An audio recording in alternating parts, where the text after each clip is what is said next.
Well, hello, hello, hello, and welcome back to another episode of the Summer Spotlight 2020.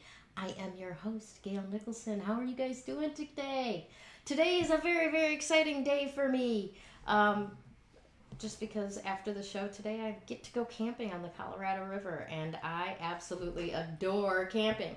So, wish me luck, and I'll be socially distancing myself from everybody but the fish.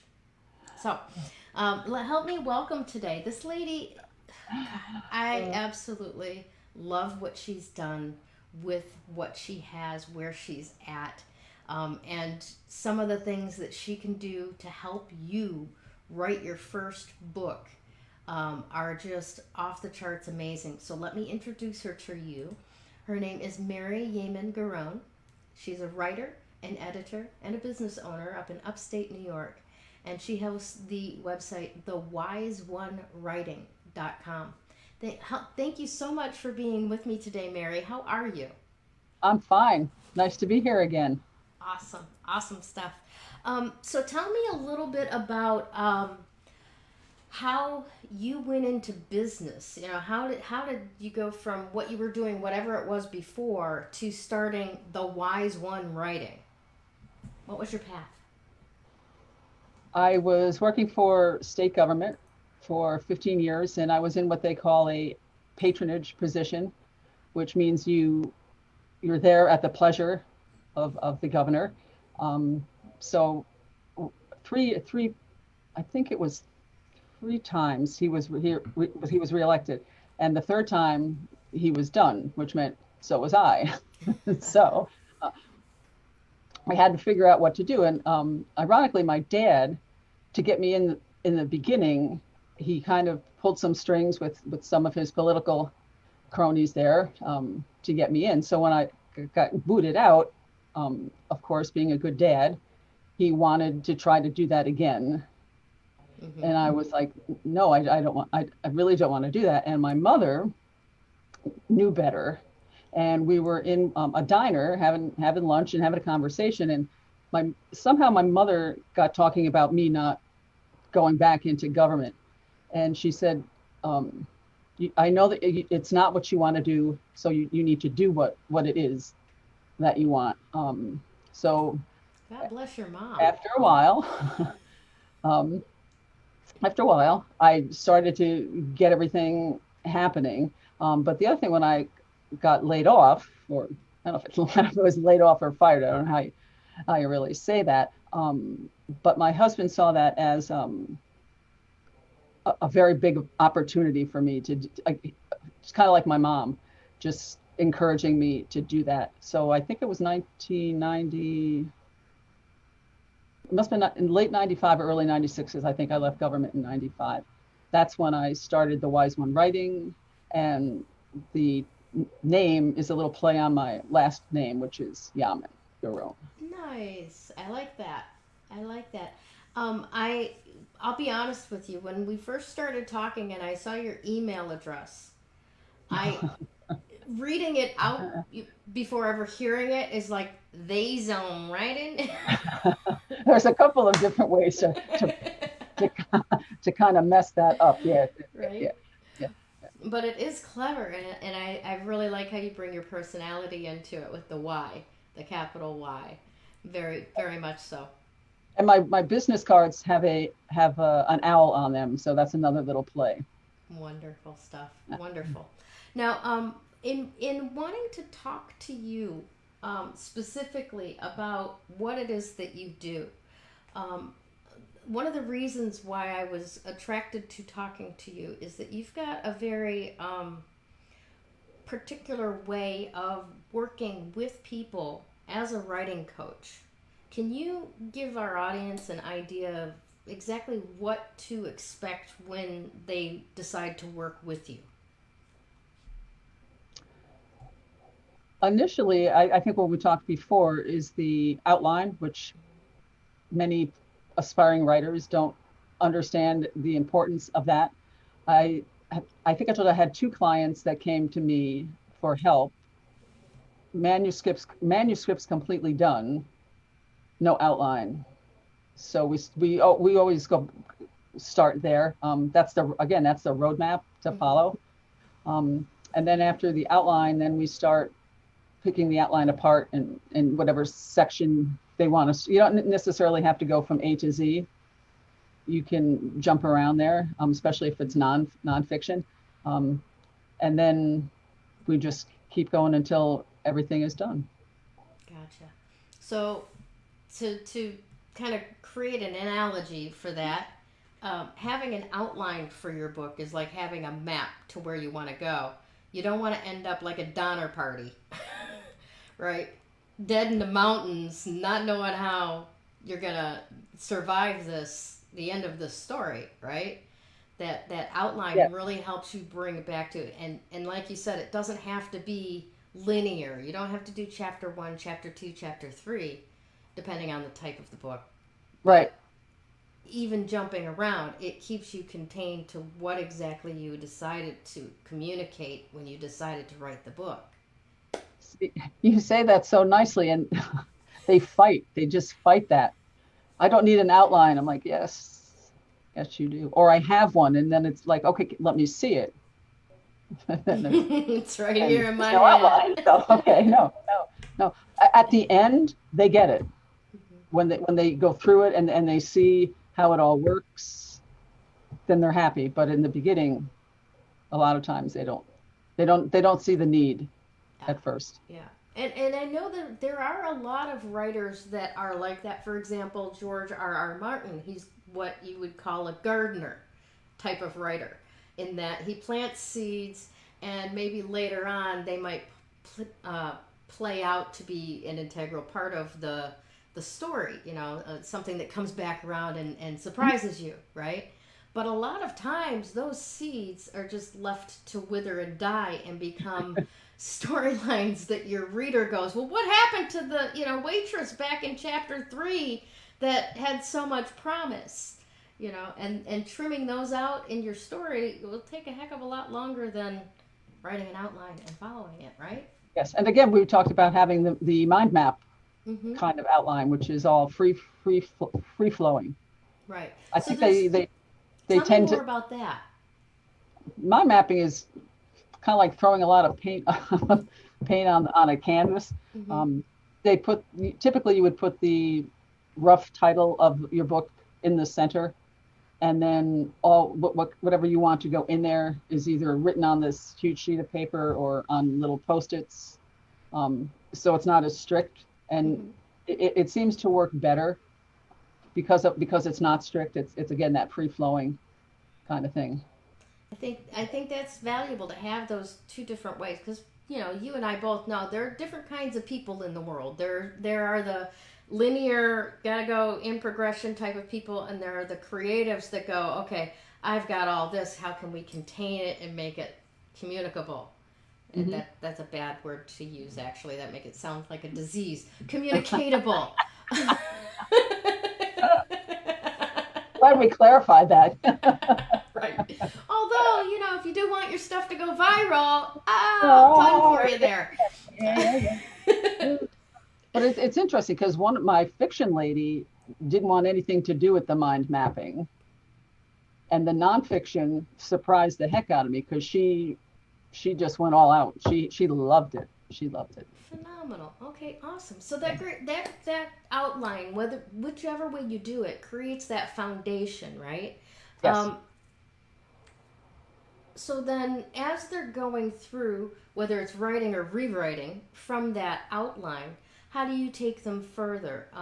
Is it more copy editing, or is it more directional guidance? I would say it's a combination of both, depending on the person. Some of them don't need that direction as much. But I had my nonfiction, she needed a lot more, I would say a lot more help. The direction was a little harder for her, trying to really be able to explain her it was a situational kind of thing. She was dealing with depression, and so it was a lot about how she recovered from that on her own. Mm-hmm. Um, but other than that, Okay, gotcha. Now, when we go through the process, I think, of looking at and considering whether to hire someone to help us do something, right? In many cases, a lot of us think, well, I should be able to do this on my own, right? Right? I went to fifth grade English class. I should be able to write War and Peace, right? some may think that, really. Right? So, but quite honestly, and especially, at least in my opinion, in the realm of writing, okay? Considering how much time writing actually takes, and if you consider your time as money, right?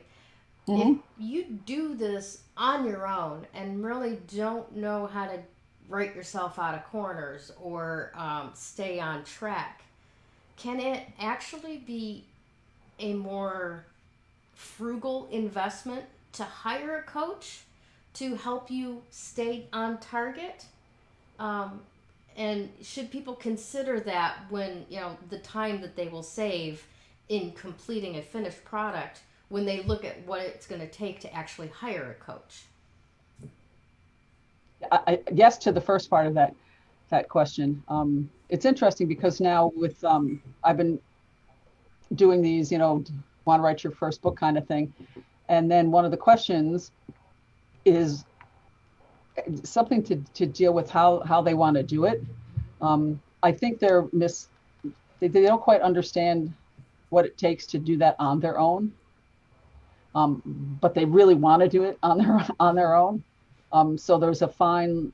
It gets to be like a little fine line there as to how much I don't want to say push, but encourage them to take the leap and get the help. Um, some of them they they start that way. They really want the help, but I've seen others where they're in the end they do get the help, Mm-hmm. but sometimes it's like pulling teeth. Which I just have to. I explain to them what the difference is, and it's actually faster and easier if they get the help. Yeah, yeah, that's what I would think too. Back in Michigan, when I was working on one of my first books, one of the things that was so valuable to me then was I went to a writer's meetup, and there were various different people that also attended that meetup that I could get feedback from. Um, you've got a Facebook group, correct? I do. That also fosters such kind of community as well. What is that Facebook group called? It's bring your words to life with confidence and clarity. Okay. Um, and I have it on your link as just bring your words to life. They'll be able to search for it on Facebook under that and find you, right? Hmm. Awesome, awesome. Because I know sometimes, even when you're working with a coach, right? You as a writer, you've got certain decisions to make, you know. And sometimes just throwing an idea out there, should I make my protagonist blonde or brunette? Maybe, a waste of time for the coach, but a community can give you back. You know what? When I think blonde, I think this about a character. Is your character this? When I see redheads, I think about this about a character. Is your character this? Sometimes that community feedback can really be an extra bonus to working with somebody like yourself, correct? Oh, I agree. We just expanded the group. Of, I think 30 women because I tend to want to work with women, Mm-hmm. um, are in the group, and we're going to start doing more of that to Excellent. get the input. Like then we're doing a little survey as to what is your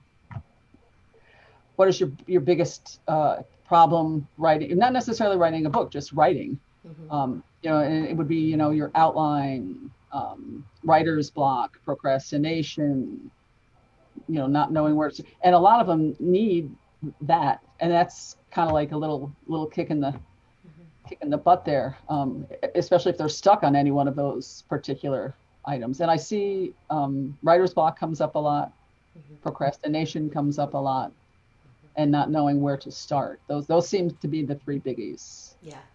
Yeah. But you're right. When you have other people, putting their thoughts out, it helps. Yeah. You know, something that has always helped me when with writer's block and procrastination, and those are big for me too. Trust me, I don't even know what to say, so I don't even know where to start. Often, what helps is just other people asking me a question because I can answer questions. I Hmm. can't think of something out of thin air, but I can answer questions. So Hmm. that's always a big help too. Now, I imagine over the course of years that you've been doing this, you've run across people with varying degrees of skills when it comes to writing. Is Sorry. is there Uh, what if they just suck? What if they're no good? Will you actually tell them, you know what, save your money? well, I don't think I've ever said it sucks. Good.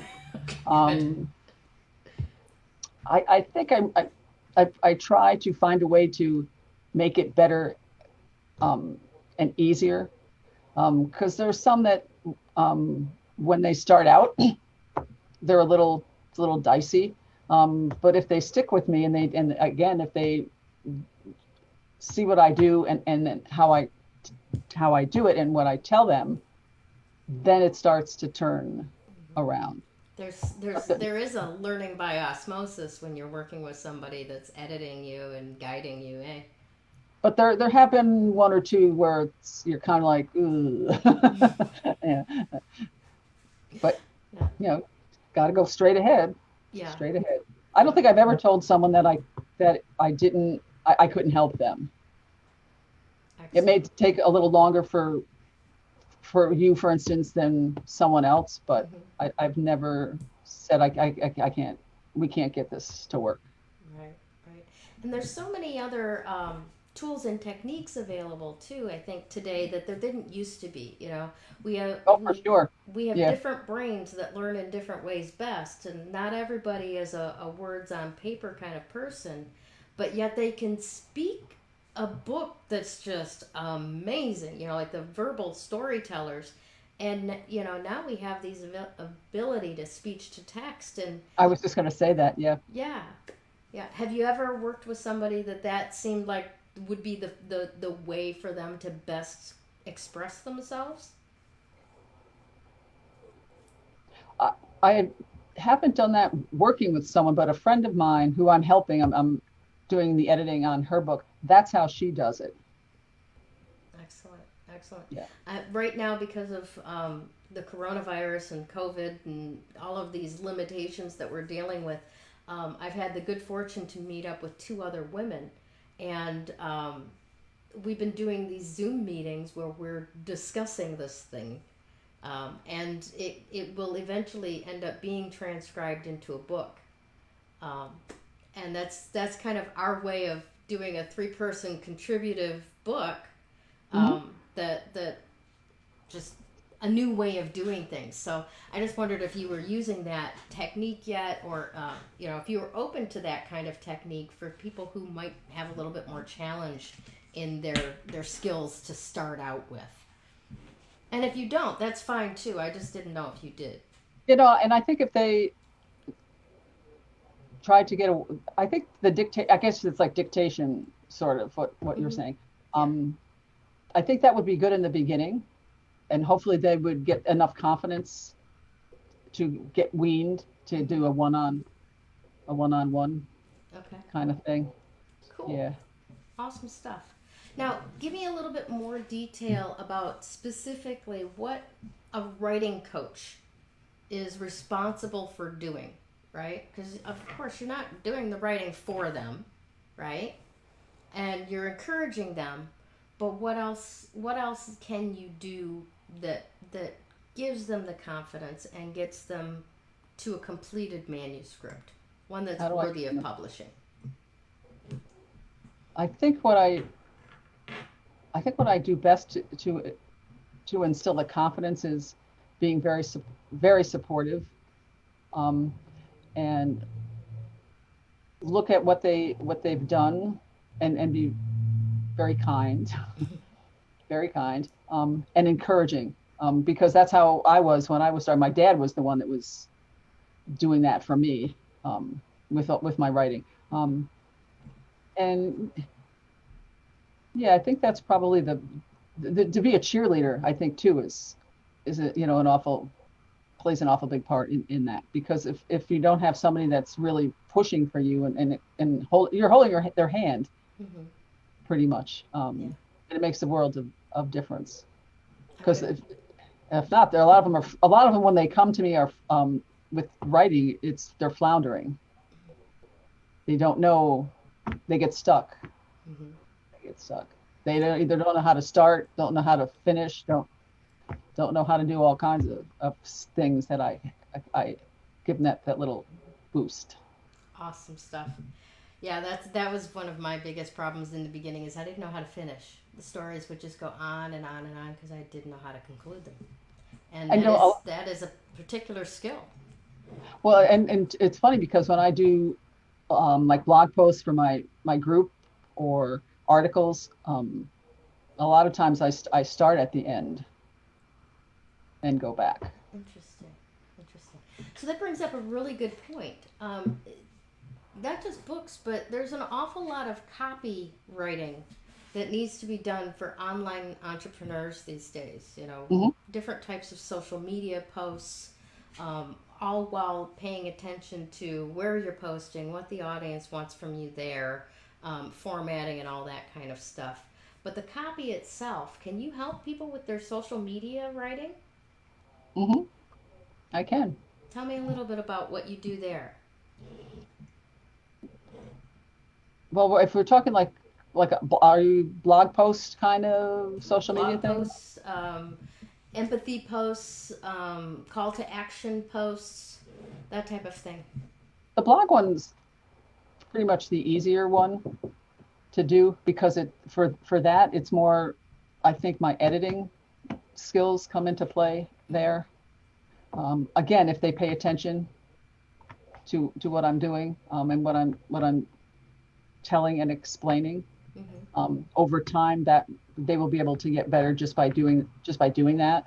Right. I think some of the other ones you mentioned are probably the same. Call to action is a little different, um, but it's the same premise as to look at it and then edit, and then hopefully next time around they won't need me. That's that push the birdie out of the nest moment, isn't it? Hmm. Yeah. Hmm. Yeah, and now I'm trying to help people, mainly. Again, I prefer working for women entrepreneurs, helping them make an ebook for their business. Mm-hmm. I think that would be very helpful for a lot of business owners in the Yes. digital age now. Yeah, and it's not hard to do. Mm-mm. Not No. hard to. No, but But we've moved out of the realm of going into a doctor's office and picking up a brochure and walking out with it, yeah. or business cards or that type of thing. So those ebooks, especially for entrepreneurs and that explain who they are, what they Hmm. do, that they can go, okay, here, I'm going to email you something that you can digest, that I think it can be very valuable. So you help Well, with the formulation of what exactly they want to get across and then how to do that most succinctly. yes, and I write for Brains magazine Okay. as an executive contributor. And the last article that I did was on how to write an ebook for your business. Oh, fabulous. Yeah. When we distribute that, can you put that link in the comments for people? Mhm. Awesome. Awesome stuff. Now, one of the things that you'll be offering to our viewers, our audience today, as I understand it, is for them to reach out to you and get a free 30-minute consultation, writing assessment, book plan, whatever Whatever we call it. whatever you decide to call it, whatever you formulate out of, just a 30-minute, what can you do for me call. So, how is the best way for them to reach out to you? What way would you like them to do that? I think there was a number of ways they could email Mm-hmm. Well, to Messenger. they could that would be the other Mm-hmm. the Okay. other one. I think those are the two biggies, and then I would give them the link Excellent. to, Okay. to book. And the all of the links to your Facebook personal page, your Facebook group, and your email will be in the description that comes around with this video. So all of you watching will have it at your fingertips. It's right above here, to be able to reach out to Mary and schedule that call. I highly recommend it, because if you're thinking anything having to do with a book, especially that will promote your business, or maybe it's just your catharsis story of trauma that you experienced, or perhaps it's a nonfiction book detailing exactly why what you're doing is so important to the world, like we talked about so much in depth. Having a writing coach will make that process go faster, probably take less of your time, which you can spend more time actually doing your business, and having the expertise of somebody who knows how to help you formulate a proper outline, whichever way that outline goes, will make all the difference in the world of your experience in writing and publishing this. So, anything that you want to add to that, Mary? Well, some people just need a little coaching on just basic writing. I have a woman who wants to learn how to write better. So we're starting with a blog to do that one. And everything else you said was pretty much right on. Awesome. Now, do you happen to have any final thoughts for us today? Well, when I talk to people who are interested in writing, mostly like writing a book, but it would be for any kind of writing. I tell them that done is better than perfect. Yeah. Because I'm a stickler with that. Everything has to be just so, or it's not ready to go, and that's not good. Yeah. Perfectionism Doesn't kills have to be. possibility. Oh my God. I especially with my work, it's perfection. Yeah, and it's done is better. Nice. Done is better. Well, You can always perfect it, but you have to finish it first. So. Right. Excellent insight. Thank you so much for that. And thank you so much for being on the show today. I am so excited that we finally got a chance to introduce you to the world this way, because I love what you do, and I think that so many more people ought to be taking advantage of your skills and talents. That would be nice. All right. Well, have a wonderful week, or rest of the week. Thank you so much for joining us, Facebook. We really appreciate it. And have a fantastic weekend. Bye. When you open energy work, makes that recovery progress so much faster. That recovery is possible. You do not have to live as a victim until your last days. You have unbelievable strength, and I know that because you're still here. Do you want to create something completely unrecognizable with your life? I can show you how.